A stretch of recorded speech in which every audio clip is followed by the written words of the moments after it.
Hello friends, आपका स्वागत है आपके अपने चैनल स्टडी स्टेप्स पर। आज हम पढ़ेंगे घातांक एक्सपोनेंट्स।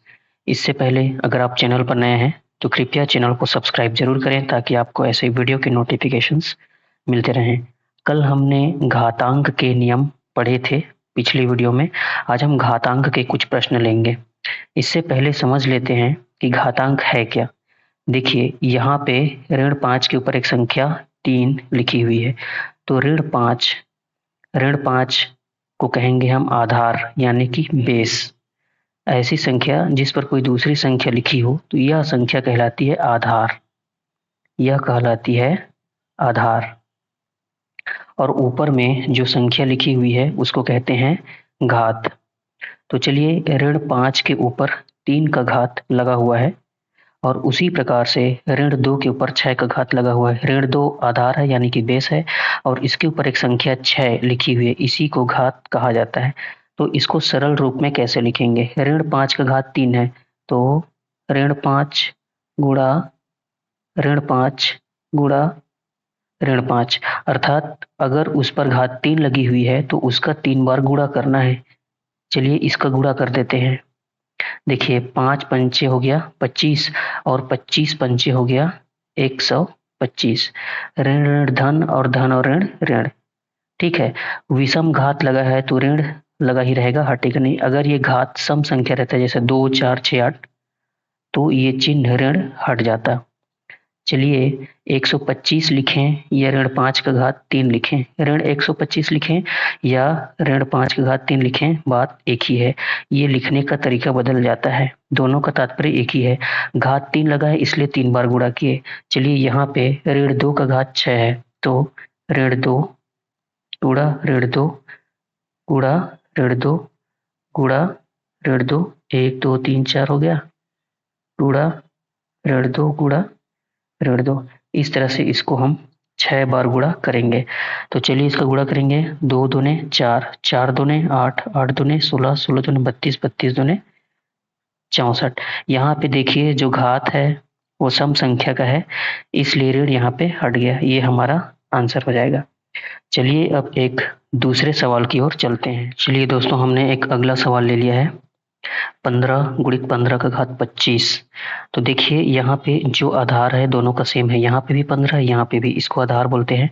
तो हमारा मल्टीप्लाई वाला फार्मूला लगेगा A M multiply A to the power N. जब बेस सेम होता है, आधार समान होता है, तो घात आपस में जुड़ जाता है। यहाँ पर देखिए दोनों का बेस समान है, क्योंकि यहाँ पे 15 पे कोई घात नहीं है तो हम एक मानकर चलते हैं। 15 का घात 1 है और गुणा हो रहा है, तो इस नियम के हिसाब से ये दोनों घात आपस में जुड़ जाएंगे। यहाँ पे 15 को लिखेंगे और 1 धन 25, 1 धन 25, तो हमको मिल गया 15 का घात 26। ये हमारा आंसर हो गया। उसी प्रकार यहाँ पे देखिए एक सवाल है 5 का घात 4 गुणा 5 का घात 2। यहाँ पर भी ये दोनों आधार आपस में बराबर है, ये 5 है और ये 5 है, बेस समान है और जब गुणा हो रहा है तो घात आपस में जुड़ जाएगा। 4 धन 2, तो ये हो जाएगा 6। इस तरह से 5 की घात 6, ये हमको आंसर मिल जाता है। चलिए अब एक और प्रश्न की ओर चलते हैं। हमारा अगला सवाल है 12 की घात 5 भागित 12 की घात 3। देखिए यहाँ पर भी आधार सेम सेम है, यहाँ पे 12 है और यहाँ पे 12 है और डिवाइड हो रहा है, तो डिवाइड वाला रूल हमको लगाना है। डिवाइड वाला रूल होता है हमारा a to the power m divided by a to the power n। जब डिवाइड हो रहा हो और आधार सेम हो तो दोनों पावर आपस में घट जाते हैं, तो इस रूल का इसमें पालन करेंगे।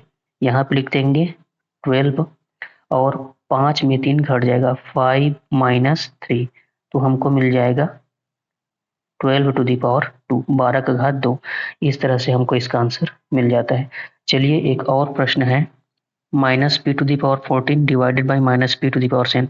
यहाँ पर भी देखिए यहाँ पे आधार सेम है और डिवाइड हो रहा है, तो उसी रूल का फॉलो करेंगे। माइनस पी, ये जो 14 है उसमें 7 घट जाएगा, ये हो गया। चलिए तो हमारा आंसर होगा 14 में 7 जाएगा तो 7। इस तरह से हमको इसका भी आंसर मिल गया। चलिए अब नेक्स्ट क्वेश्चन की ओर चलते हैं। हमारे पास अगला सवाल है 3/4 गुणा 3/4 देखिए यहाँ पे दोनों आधार समान है, यहाँ पर भी 3/4 और यहाँ पर भी 3/4 है। तो जब मल्टीप्लाई होता है तो पावर आपस में जुड़ जाते हैं, घातों को जोड़ देंगे। ये हो गया 3/4। अब इस घात को जोड़ देंगे 3 धन, यहाँ पे ऋण 5 है तो ऋण 5 को ब्रैकेट में रखेंगे। चलिए अब इसको आगे हल करते हैं। ये हो गया 3/4, ये ब्रैकेट हटेगा तो प्लस और माइनस का मल्टीप्लाई हो जाता है माइनस। तो यहाँ पे 3/4, जब 5 में 3 घटेगा तो -2 प्राप्त होगा हमको, -2। इस तरह से ये हमारा आंसर हो जाता है। चलिए एक और प्रश्न को समझते हैं। हमारे पास अगला सवाल है 4/5 गुणा 5/4 यहाँ पे देखिए ये आधार 4/5 है और ये 5/4 है, तो हम घातों को आपस में नहीं जोड़ सकते। इससे पहले हमको आधार को समान बनाना होगा। अगर ये 4/5 है तो इसको भी 4/5 बनाना होगा। देखिए उसके लिए एक नियम है, हमारा नियम है A/B m है। तो अगर हम इसको पलट देते हैं B/A, तो ये पावर में लग जाता है माइनस। ठीक है, अंदर के अंश को हर में और हर को अंश में बदलने पर घात में माइनस लग जाता है और इस तरह से हम बदल सकते हैं। तो इसी रूल के हिसाब से चलिए इसको बदल देते हैं। 4/5 4/5 ही रहेगा, घात 4 तो 4, गुणा तो गुणा 5/4 को लिख देते हैं 4/5 और 2 हो जाएगा -2। अब देखिए यहाँ पे दोनों आधार समान हो गए, 4/5 तो यहाँ से हम इसको सॉल्व कर लेंगे। 4/5 यहाँ पे मल्टीप्लाई हो रहा है, आधार समान हो गया तो घात आपस में जुड़ जाएगा।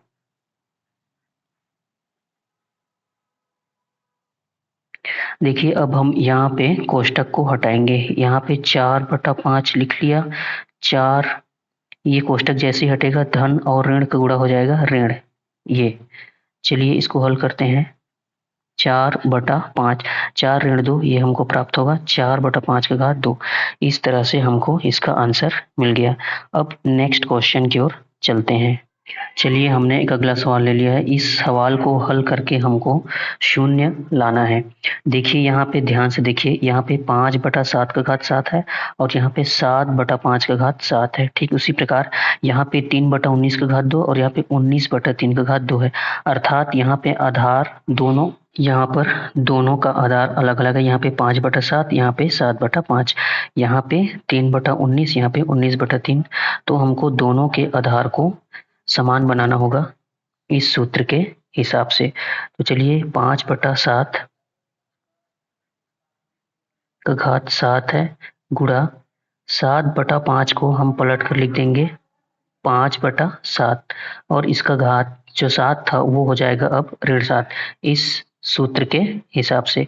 ऋण है तो ऋण, 3/19 को वैसा ही लिखेंगे 3/19 का वर्ग, गुणा है तो गुणा 19/3 को हम लिखेंगे 3/19 का वर्ग, लेकिन यहाँ पे माइनस लग जाएगा।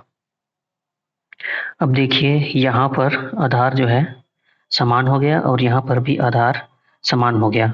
आधार समान हो गया और गुणा हो रहा है तो घात आपस में जुड़ेगा, यहाँ पर भी घातों को आपस में जोड़ेंगे। चलिए यहाँ पर लिखेंगे 5/7, 7 धन ये ऋण 7, दोनों आपस में जुड़ेगा ऋण 3/19 को यहाँ पे लिखेंगे और यहाँ पे जो घात है वो 2 है, धन ये घात ऋण 2 है। चलिए इसको आगे हल करेंगे। 5/7 को यहाँ पे लिखेंगे 7 धन ऋण 7, ये जैसे ही कोष्टक हटेगा तो धन और ऋण का गुणा ऋण हो जाएगा। ऋण यहाँ पर 3/19, यहाँ पर भी कोष्टक को जैसे हटाएंगे धन और ऋण का गुणा ऋण हो जाएगा। तो इसको आगे हल करेंगे। 5/7, यहाँ पे 7 ऋण 7 0, ऋण है तो ऋण 3/19, 3/19, 2 ऋण 2 होगा तो इसका भी वैल्यू 0 हो जाएगा। देखिए 3/19, 7 ऋण 7 5/7 7 ऋण 7 0 हो गया, ऋण है तो ऋण ऋण 3/19 2 ऋण 2 है तो 3/19 का घात भी क्या हो गया, 0 हो गया। चलिए अब हमारा रूल होता है किसी भी संख्या का घात अगर 0 हो जाता है तो उसकी वैल्यू 1 हो जाती है, तो इन दोनों की वैल्यू 0 हो जाएगी। इस तरह से हमको 0 प्राप्त हो गया और हमने प्रूफ कर दिया इस क्वेश्चन को।